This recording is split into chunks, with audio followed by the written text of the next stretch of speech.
Want to get a better pump for your next workout? Try this. It's super easy. Have a nice big glass of water with some sodium about an hour to 30 minutes or so before your workout. Believe it or not, water and salt are probably two of the best ingredients to give you a better pump.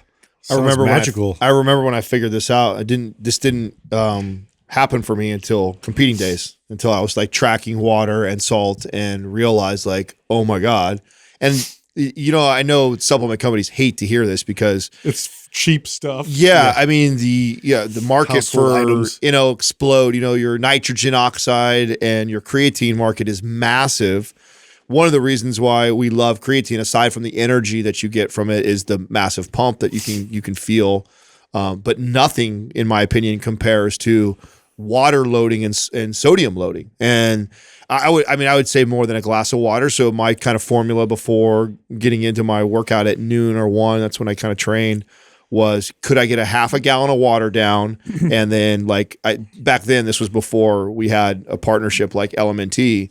I was doing like 2 of those big dill pickles, or I would just have something that was loaded full of sodium. Like if I ate out at this restaurant where I was having all kinds of salt in my food, the pumps were better than any supplement I'd ever taken. Like citrulline, arginine, all the supplements that boost, blood flow, supposed to give you a better pump. None of them come close to being well hydrated and having a decent amount of sodium in your system before your workout. So here's what I work out first thing in the morning, like around 6:30, 7 o'clock.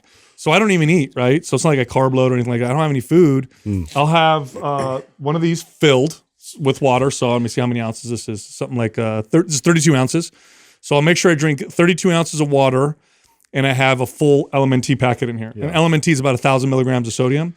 Then I fill up another one and put another packet, and that's what I drink during my workout. Yeah. And if I do that, and I compare that to not doing it, if I don't do that, the difference in the pump is so dramatic, it's hilarious. And the reason why it's funny is because the market for supplements to increase the pump is so big, and people spend so much money. Yeah. And it's like salt and water. Yeah. Like salt and water. It's like the poor man's options. So you have that, and then you also have like whole milk with like a little bit of Ovaltine. Wow. For a protein You didn't shake. age yourself. Yeah. Come on, you guys do Ovaltine? No. Is Ovaltine still around? Does that I even don't know. exist? I don't Can you even buy know. Ovaltine? Nesquik or something? What are we working with Maybe here? you might be. I'm able pretty to sure you still. can still get it. Ovaltine was the first, whatever. They still supplement. dominate all the rest homes. I'm sure they have like some contract. It's made- you know what some it's made- contract they signed for like 50 years with all the rest homes. My pub's sponsored by Ovaltine. Yeah, they sell it. They do. Yeah, It's get on malt. Amazon. It's malt, right? Yeah, What is it's it? malt. Yeah, Chocolate it's like malt. chocolate malt. Chocolate malt. What is malt?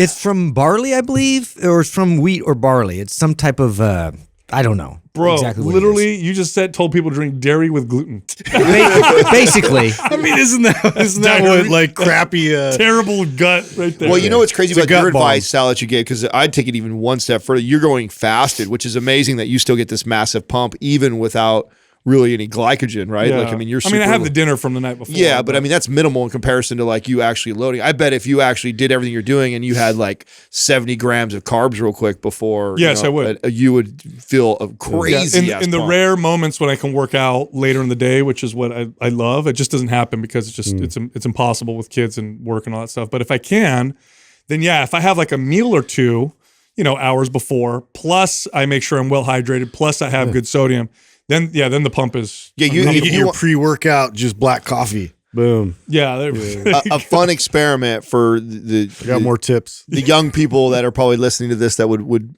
do this, right, is to go and carb deplete for a few days, and then do your advice with the sodium and the water, and then load the carbs before you get into the workout. So let's say I go like 3 days of low carbohydrate. I'm going to work out the next day at noon.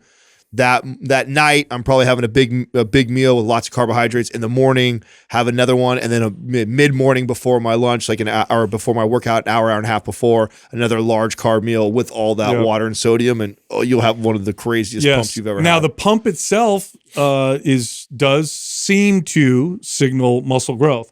Part of it is getting a good pump means that there's the environment that you're in, right? The environment your body's in is probably conducive to muscle growth. Okay, so if you can't get a good pump, you either don't have enough food in you. You don't have enough water. Obviously, electrolytes are off. That's not a great environment for muscle growth. So the pump itself tells you, oh, this is a good environment for muscle growth. But the pump itself also signals the body to build muscle through cell swelling, which signals muscle growth. And they've shown this to be a thing. Bodybuilders have known this for a long time.